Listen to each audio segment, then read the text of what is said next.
Hey, my name's Nate Robichaud. I'm a third-level audio student at Mount Wachusett Community College. When it comes to a recorded guitar sound, one of the crucial aspects is the microphone and its placement on the speaker cabinet. Of course, every factor involved will affect the sound, including the guitarist, his guitar, the amplifier, the speaker choice, etc., etc. But this demonstration will show the difference of sound when the mic is pointed at different areas of the speaker. Craig Anderton had a brilliant remark in his article, 8 Cabinet Miking Tips, from a December 2011 issue of Guitar Player magazine. Miking a cab is simple. You just point the mic in its general direction, right? Yes. And to get to the moon, just jump really high. Also in that article, he mentions how the Shure SM57 has become an industry standard and how many engineers will choose it even if money is no object. And knowing that is exactly why I showcased the 57 in this demo. Before we begin, I just want to note that throughout this demonstration, I reamped this DI track to make sure the performance was consistent. Anytime any factor has been changed is noted in the video. The only post-processing that was done was level matching. In Paul White's article, Amp Miking Techniques, from the July 2005 issue of Electronic Musician, he mentions how the center of the speaker will give you the brightest and most direct sound. Instead of equalizing the signal right away if it's too bright, he suggests moving the mic off to one side of the speaker. To test this, we'll start by pointing the 57 at the edge of the dust cap of the speaker, placed 1 inch away from the grill. Then we'll try it again at different points off to the side.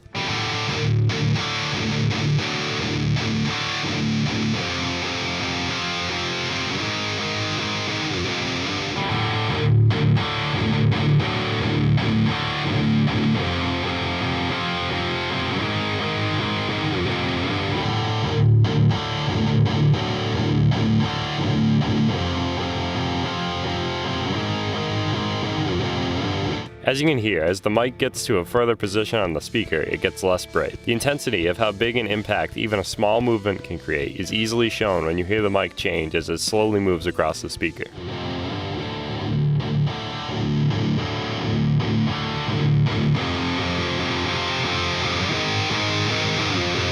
After seeing that, it seems moving the microphone to a different spot on the speaker is all you need to achieve the sound you want. But there are other methods you can do to shape the sound without EQ. Other than the speaker position, there's distance. Moving the microphone further back provides a less dynamic signal that is less harsh and provides more room tone. This may or may not be a good thing depending on where you're recording and how the acoustics of your room sound. Miking Amps, an article in the May 1999 issue of Guitar magazine, says the close center of the speaker approach I showed earlier is a good way to achieve some mid-range punch and nice articulation, while moving the mic back can provide more of a roomy tone. Let's try it out. First close position here was shown earlier, but I'll play it again to refresh your memory.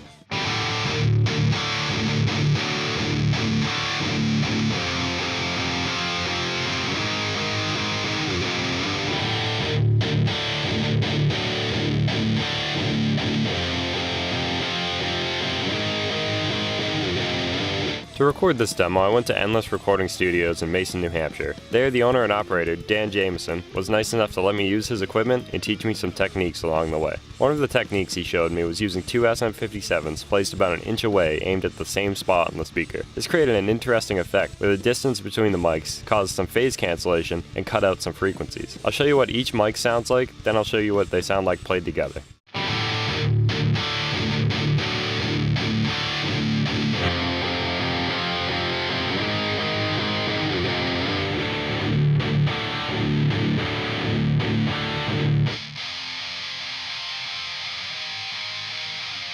Now that we've gone over the effect of position and distance, one last thing I'd like to mention on miking guitar cabs is the option of switching microphones. There are so many different types of mics, so to show you that it can make all the difference, I wanted to show how a similar mic to the 57 can still create a big difference in the sound. For that purpose, I chose the Audix i5. Both the i5 and the 57 are dynamic cardioid microphones. Both the Audix and Shure websites describe their microphones as having a direct sound that's good at isolating the source. Even looking at the frequency charts, they have a lot in common. Flat mids, a spike around 6K, super highs are rolled off, and a low cut around 1 to 200. The biggest difference is the bump around 150 for the Audix. Let's hear how they compare.